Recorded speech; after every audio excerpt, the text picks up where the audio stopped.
سڵاوتان لێبێ خۆشەویستان و ئازان لە بەرنامێکی دیکەی دیداری تایبەتمان کردووە بە ڕاپەڕینی جەماوەری کورد لە باشوور کە لە ساڵی 1991 ئەم ڕاپەڕێنە لە سەردەستی پێشمەرگە و جەماوەری کوردستان کە لە دەواازەی ڕاپەڕێنەوە ئەم بڕیاری ڕاپەڕێنرا و ڕژێمی بەعز لە کوردستان وەدەرنا لەگەڵ بەڕێز کاک فازڵ ڕەو وەکو بەرپرسی پەیوەندیەکانی ئەنجومەنی سەرکردایەتی سلێمانی هەڵبجەی پارتی دیموکراتی کوردستان وەکو پێشمەرگێک وەکو بەشدارێکی ڕاپەڕین کە ڕۆڵێکی هەرە کارایی هەبوو تاتوی ئەم باسە مێژوویەکەین دەچمە لای کاک فازڵ ڕەوف. سڵاوتان لێ بێ کاک فازڵ. سڵاو لە بەڕێستان. کاک فازڵ لام گرنگە کە ئێمە باز لە ڕاپەڕێنی ساڵی 1991 دەکەین.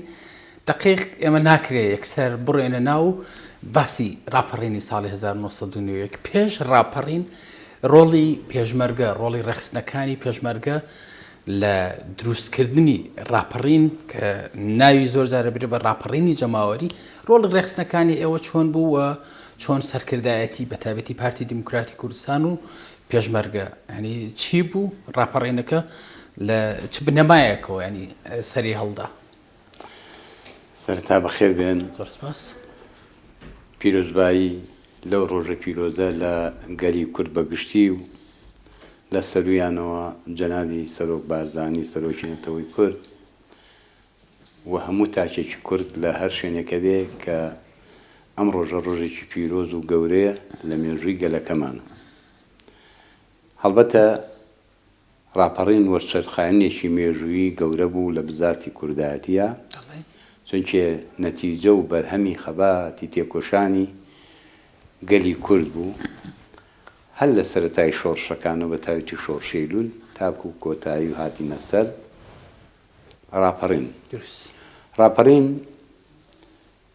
ئەگەر زیاتر وردەکاری باسکەین ڕاپەڕینی گەلی کورد بوو لەگەڵ هێزی پێشمەرگەی کوردستان لە مێژ بوو. پێش ڕاپەڕین کورد و هێزی پێشمەرگە و خەویان بەو ڕۆژە پیرۆزە و مەزنەوە بین،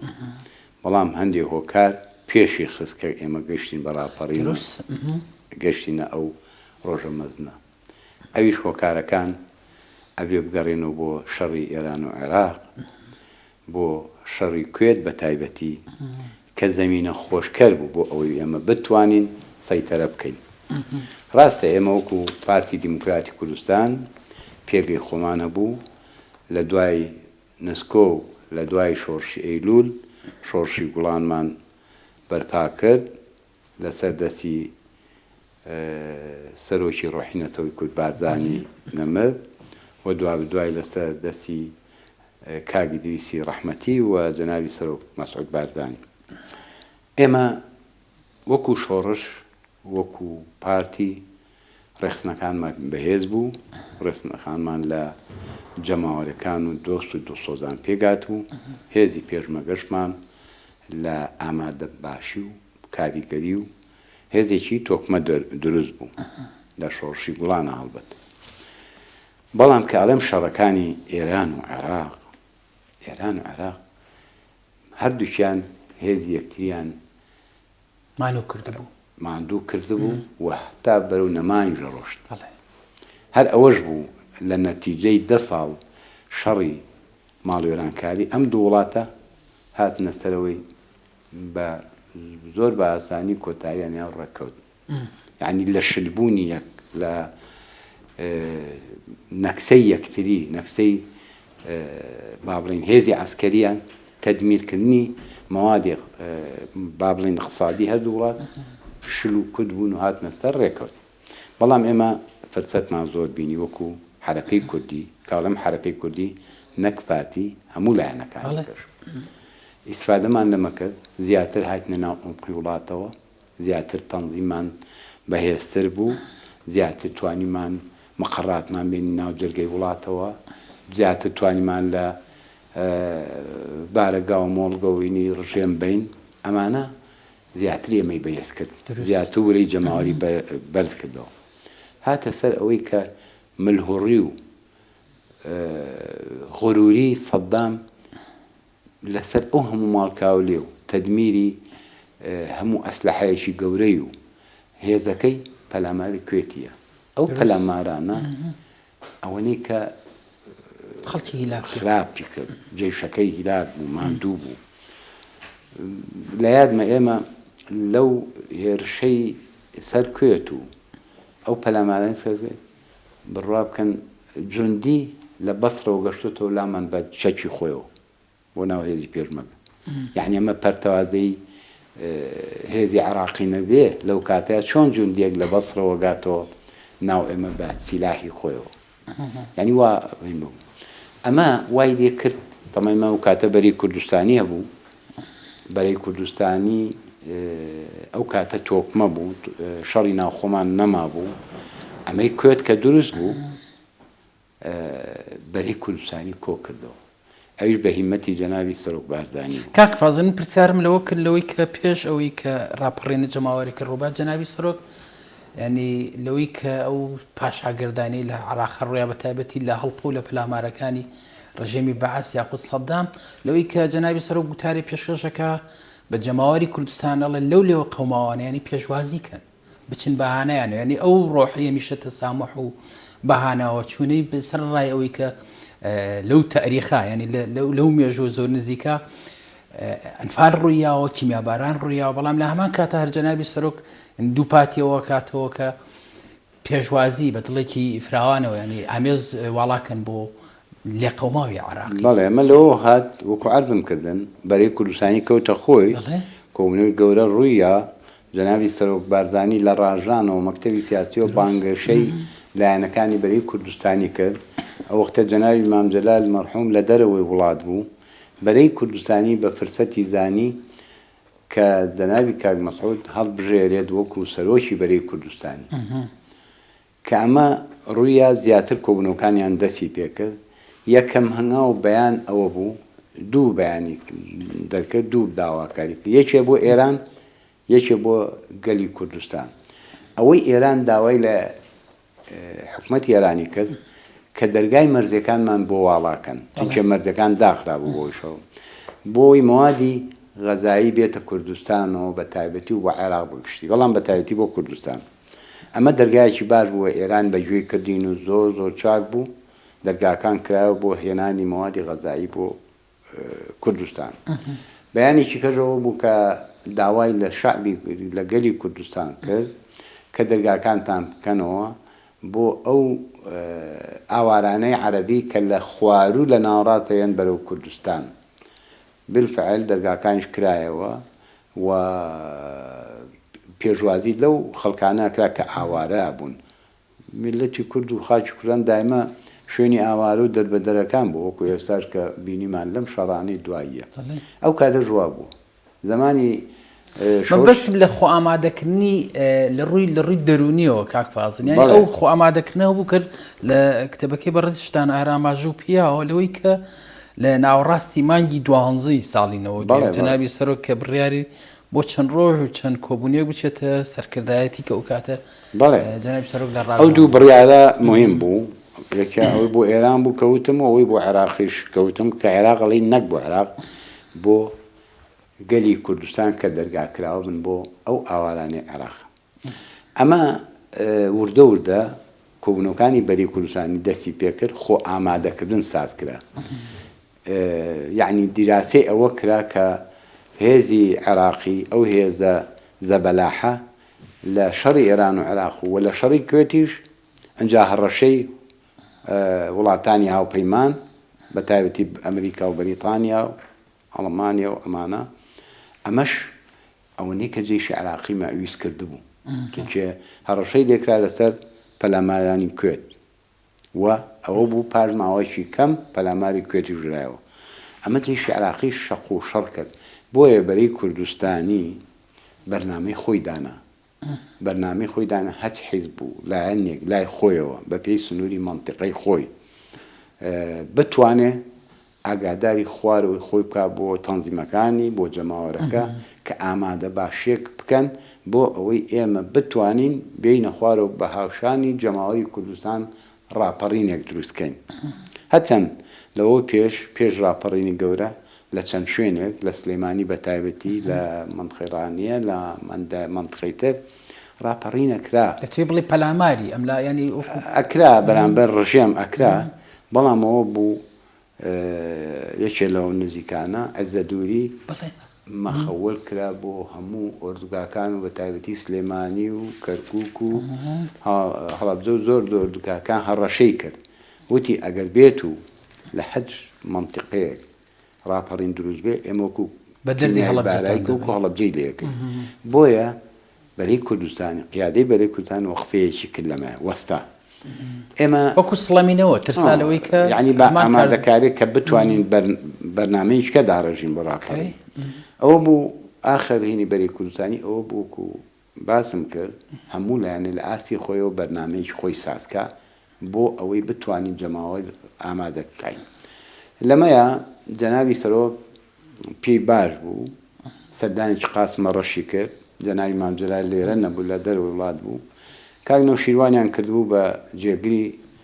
بەری کوردستانی لە جێگری جەنابی سەرۆک بارزانی چەند ڕۆژێک لە قاسمە ڕەش جەنابیان مانەوە بۆ ئەوەی کە دوو هێزی سەرەکی بوو ئەو وەختەش پارتی وێچێتی بۆ تەبایی و دیار نەبوونی جەنابی مامجلال بۆی جەنابی سەرۆک و سەرۆکی بەری کوردستانی ڕعاەتی ئەوانیش وەزعەکە بکات ئەمە وای لێهات ئێمە چمان کرد وەکو بەرنامە هەنجا هەموو لە قێک گەڕاینەوە لە شوێنی خۆمان لەقەکان و ناوچەکان توانیمان تەنزیمەکان ئاگادارکەین بەرنامەیەک داڕێژرا بۆ ئەوەی چاوەڕوان بن بۆ ئەوەی ڕاپەڕینێک دروست دەبێت ئێمە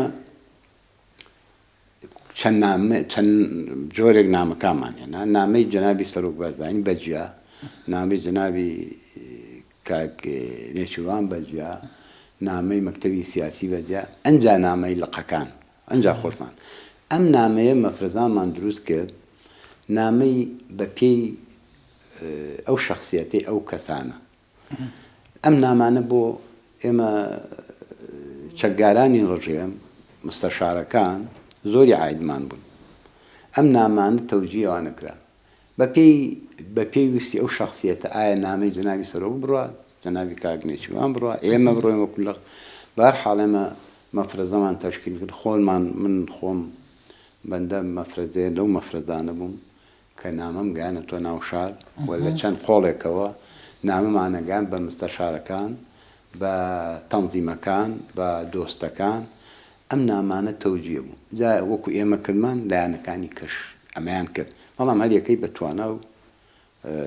سنووری دەسەڵات خۆی ئەوانە کاک فازلام گرنگە کە بەرەی کوردستانی دروستکرا نێوماڵی کورد وەکو پێشمەرگە وەکو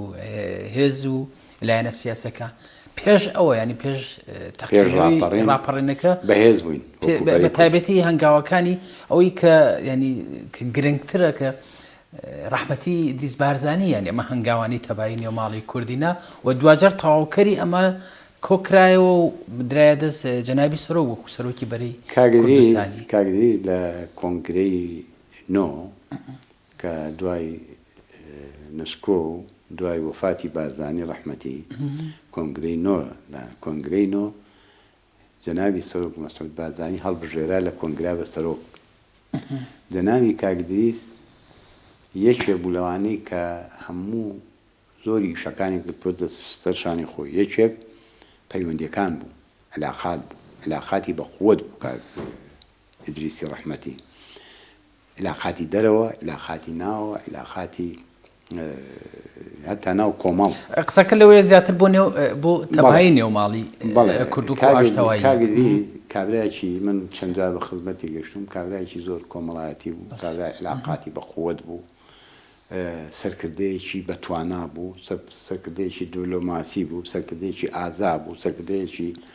یعنی لێواشاوی هەموو سفاتی سەرکردەیی تیا بوو مەسەلەی پەیوەندیەکان کە دروستکردنی علاقا لەگەڵ جۆقەت لە سووریا بۆ هەموو بەرەی کوردستانی عێراق جووت بۆ لایەنەکانی کوردستانی یەکێ لەو علاقاتە و دروستکردنی ئاشبوونەوەی بینی پارتی وێچێتی کاگدیز بوون لەگەڵ مەرحووم مامجەلال پێکەوە توانیان ڕێکەوتنێکی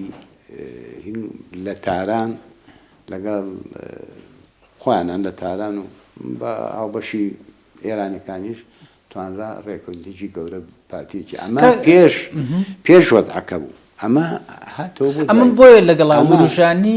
مەبەستمە کاکفازیل یعنی ئەمە باسەکەمان لە ڕاپەڕینی ساڵی 91 باشووری کوردستانە پێش ئەوە نێوماڵی کورد ڕێکرا وەکو ڕێخستنەکان بە تایبەتی لە دەستپێشەکانی جەنابی سەرۆک بەڵێ زیاتر توانم ئەوەی کە جەناب مەبەستە ئێمە لە ڕاپەڕینە وەکو بەرەی کوردستانی زۆر تەبا و ڕێک و پێک بووین یعنی زۆر تەبا بووین هەتا ئێمە من وەختە مەسوول ناوچەی سلێمانی بووم لە سنووری شارباژێر و هەتا دوکان و ئەو ناوە من یەکێ بووم لە نوێنەرەکانی پارتی لەگەڵ نوێنەرەکانی یەکێتی بەنامەمانە بوو بە هێزێک دابەزین یعنی ئەوە تەبا بووین ئێمە هەتا ڕەوەکە وەکو بەرەی کوردستانی زۆر تەبا بووین زۆر تەبا بووین ئەنجایتر وەکو عەرزمکردن بەرنامەکانمان داڕژ نامەکانمان بڵاو کردەوە هێزی ناوشەر هەمووی ئامادە بوو لە جەماوەرەکان قوتابیان لاوان ئافرەتان جەماوەرمان ڕێخستنمان ئەو هێزانی کە سەر بە ڕژێم بوون دۆستی ئێمە بوون هەمووی ئامادەی باشین و حازر بوون بۆ ئەوەی کە دەست پێ بکەین دەست پێکردنی ڕاپەڕین لە کاتوساتا بوو لە کاتوساتا بوو ئێمە ویستمان پێشتری خەین بەڵام بەوەی ئەو ختابەی عەزە دووری و هەڕەشەی حکومەت تۆزێ دواتر کەوت کە دواتر کەوت لەو ئامادەبەر هەموو هێزەکان هەتا ئێمە وەکو لەقی چوار کە کاقایقایر مەسوولی لە بوو لە هەڵەبجەوە تا ڕانی و قڵازێ ئەمە سنووری لەقی چوار بوو بە چەند میحور دابەش کرا بە 3 میحوەر میحوەری 1 2 3 میحوەری 1 خاڵە عەفان شەید خاڵە عەفان مەسئولی بوو بۆ مەنتقەی هەڵەبجە و شارەزور و ئەوان میحوەری 2 کە کەمال حەسەن مەسئولی بوو ئەو وەختە کاجێڕی لەق بوو هی ناوشار بوو محوەری 3 بەندە بوو کە منطقە لە ناوشارەوە تا منطقەی دوکان و بازیان ویەیتەوە بوون ئەمە 3 محوەرمان نووستی بەڵام لە پڕ لە بەروی لە کاتوساتا بوو هەر 2 محوەرەکە 1 منطقەی هەڵەبجە و شابازار ئەوە شەید خاڵەفان مەسئولی بوو لەگەڵ مەسئولەکان کاڵی مەسئولەکان وەکو کارگێڕەکان چەند کەسێکیان لەگەڵ مەسئولی ناوچەکانی سنووری شاباژەر و هەڵەبجە محوەری 2 3 کە من و کاکەما حەسەن مەسئولیەتمانە کرد لەگەڵ مەسئول ناوچەکانی ئەم سنوورە و ئانە یەکمان کردەوە ئێمە ڕۆمان لە گۆڵێەوە دابەزین ڕۆ سلێمانی لام گرنگە بڕۆیتە ناو تەفاسیلی دابەزینی ئێوە بۆ ناوشار و لەگەڵ جەماوەرە چۆن یەکتان کرد تاقینەوە گەورەکە کە لە ڕاپەڕینە ڕوویە ئەمێ کاکفازل ئەو مێژووە ئێمە دروستکەمان بۆ هات وەکوتم لە ئامادە باشیا بووین هەڵبەتە لە سنوورەکان بووین لە منطقەی با بڵێن نزیکی گۆڵێ و چەمپارا و ئەو سنوورانە یعنی بێتەوە بۆ سوورێنەوەمە سنوورە ئەوسنەوە ئامادە بووین هەچ کەس بە چەکی خۆی خواردنی خۆی پێویستی چونکە زستان بوو هەندێک چەم هاتبوو ئێمە لە چەمی گۆڵی بە حەبلەوە بەپەڕینەوە بە حەبل پەڕینەوە سەرڕای وجودی ینی بەعس عەسکەری بەعس کە یعنی ئێمە لە گۆڵێ ئێشتا حکومەت ڕبایەکانی مابوو لەو منطقەیە لە منطقەی شاباژێر لە زۆر شوێن ڕەبایی مابوو معسکەرات مابوو ئێمە تەکانمانە بین بەرەو ناوشار یعنی لەبەرەوەی مەشغوڵ نەبین بە ڕەبایە و معسکەرەکانەوە هاتین بە حەبل پەڕینەوە بە حەبل لە ئاوی گۆڵێ پەڕینەوە کە پەڕینەوە هاتین ئێمە چواری مانگ کەوتینە ڕێ لە گۆڵێەوە بەڵام جەنابی سەرۆک بارزانی لە منطقەی ڕاپەڕین لە ڕانیەوە لە قەڵازیەوە ئەوان زووتر دابەزین 5 مانگ جەنابی سەرۆک بارزانی هەر لە گەشتە ئەوەم لەلا گرنگە گەشتە بەڵام هەڵبەتەوە قیادەشی لەگەڵا بوو هەتا نەوشیروانی لەگەڵ ئەوە دابەزی لەو منطقەیەوەکو جێگرت هەرەمە تا لە کتێبەکەی بەڕێستانە لە کاتی ئازادکردنی دەواازەی ڕاپەڕین واتەڕانی خۆشەویست لە 5 ئازاری 91 ینی جەنابی سەرۆکە گاتە ناو دەڤەرەکە لەوێ وتارێک ئێمە هێشتا بەڕێوە بوون سلەیمانی 2 ڕۆژ دوایەوە ئازاد کرد حوتی مان جنابی سەرۆک لە ڕانیە بوو کە دەواازەی ئێمە بەیانی حوتی مان گەشتین پێش ینی ئێوارەی 6 مان گەیشتین بەڵام حوتی مان ئازاد کرا سلێمانی ئێمە لە منطقەی چوارتاوەهاتین چوارتا بە جەماوەر دەوری سەرەکیە بوو ئێمە بێومان لە بیر نەچێ ڕاپەڕین جەماوەر دەوری سەرەکیە بوو پێشمەرگەش محەڕیک بوو پاڵپشتی جەماوەر بوو لە هەموو شوێنەکان ئەبێوەمان لە بیر نەچێ زایدەن ئەو دۆستەکان دۆستە چەکدارەکان دەوری سەرەکیانە بوو لە چەک تەوزیعکردن بۆ دانیشتوان بۆ قوتابیان بۆ تەنزیم هەموو لایەنێک دۆستێکی خاصی خۆی هەبوو بەتایبەتی لە لایەنێکی دەرونیەوە خۆشەویستی بۆ پێشمەرگە ڕخ لێبوونەوە بۆ باعث بەڵێ ئێمە کە چوارتا پاک بۆ بەرەو سلێمانیان کاتینە سلێمانی ڕۆژێکی مێژووی بوو کە تۆ جەماوەر و پێشمەرگە بوو بە و تاکێشان کۆمەڵە شوێن ما بوو ئەم نەسوورەکە ما بوو منطقەی لای خوار شار معسکەری لێبوو معسکە سلام هەبوو ئەمانە هەمووی وای لێ هاتوو ئەمەنە سووک و ڕووسا بوو جێشی عراقی گەنج و مناڵ ئەچوو چەکی لە هینەسەن لە بەعزەسەن بەڵام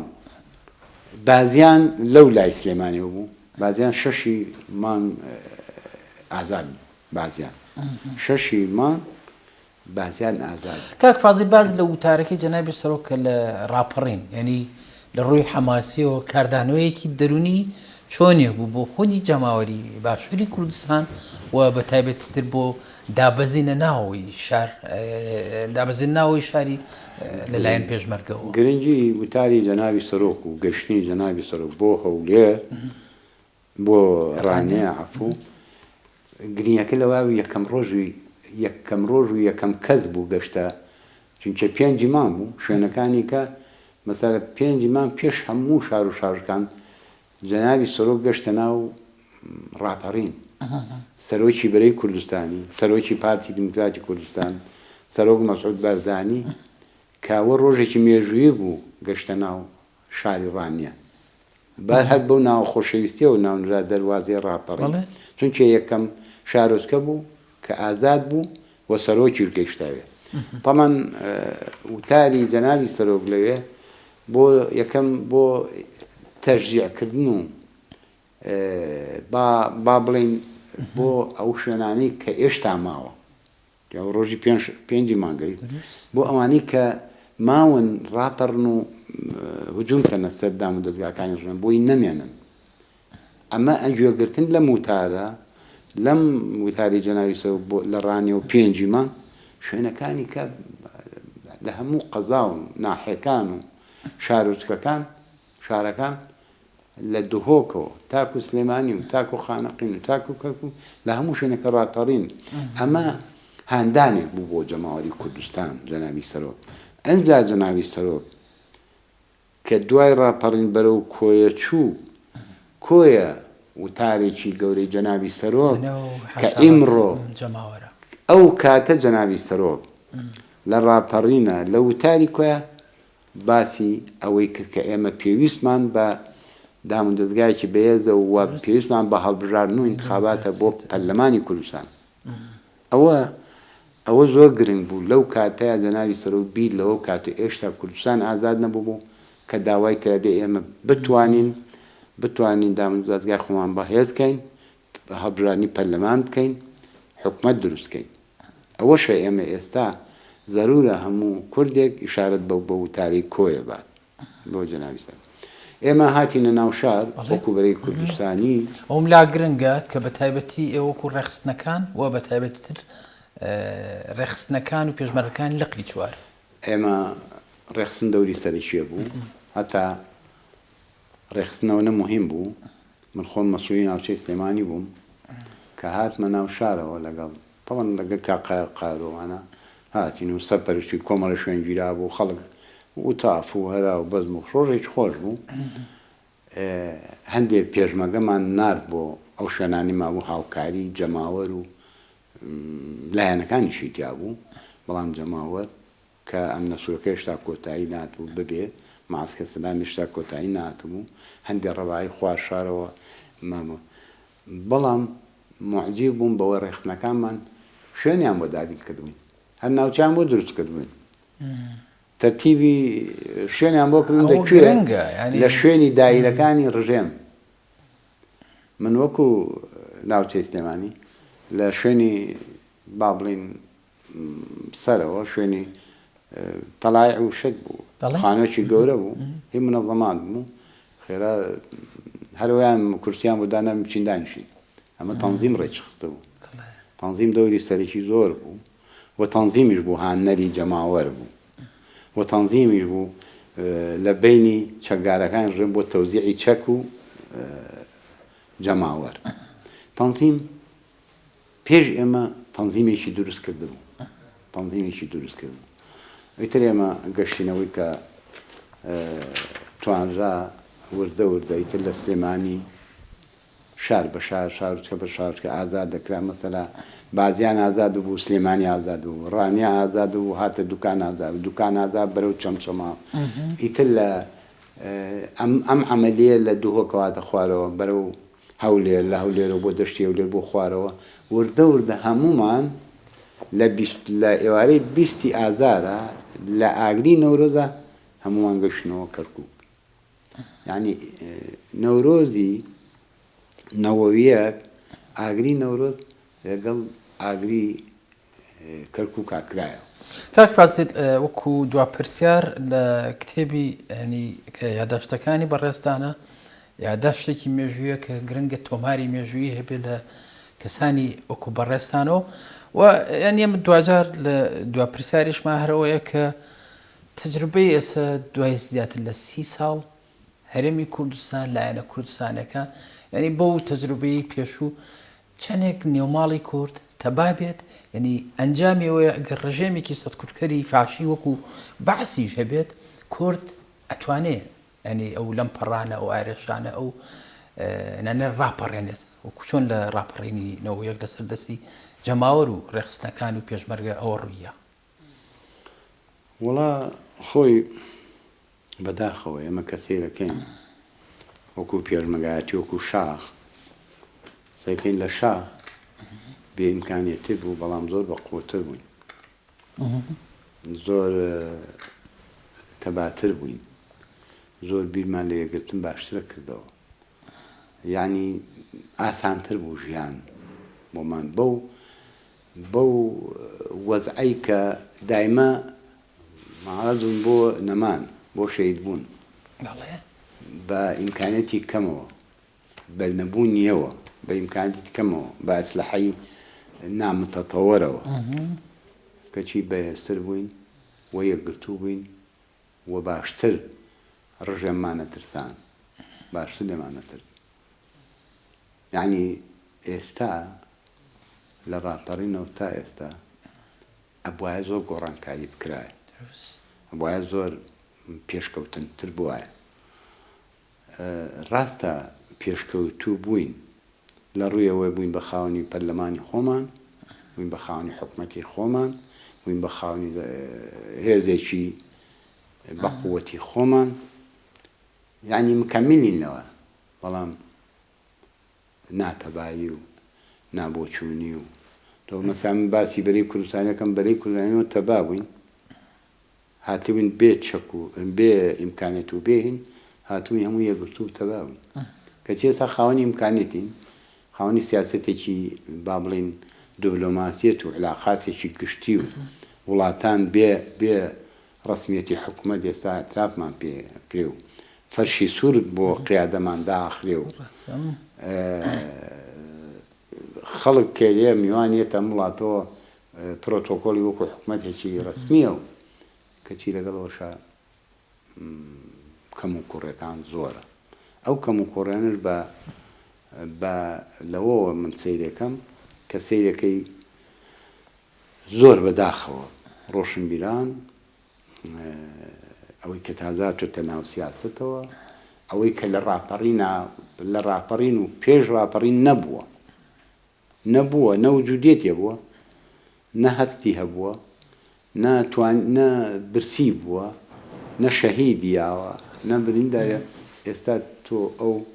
خەبات و تێکۆشانی ئەو قارمانانە زەربی سفریەکە ئەمانە هەمووی خەلەلێک بوون خەلەلێ بوون هاتنە پێشەوە بۆ نەگەیشتن بە ئامانجەکانمان نەگەیشتن بە ئامانجەکانمان هێشتا چونکە کۆسر دروست بووە کۆسپەکەس ناوخۆ دروستی کردووە ئەوە تا ئاشکرا ڕوونە کۆسپەکان چۆن خەڵکی لاوەکی خەڵکی بێ زەحمەت چێش کە زەحمەتی نەکێشاوە کە شەهیدی ناوە کە زیندان نەبووە کە برسێتی نەچێشتووە ئەوە یەت لە تۆی تێگەیە بەداخەوە بۆ ئەوانە زۆر سپاس بۆ کاک فازڵ ڕەو بۆکو بەرپرسی پەیوەندیەکانی ئەنجومەنی سەرکردایەتی سلێمانی هەڵبژێ پارتی دیموکراتی کوردستان سپاس بۆ کاتەی بە ئێمەت بەخشی سپاس بۆش سەرکەوتوون زۆر سپاس بەشەویستان و ئازان ئێوەش هەمیشە تەندروست و کامەران بن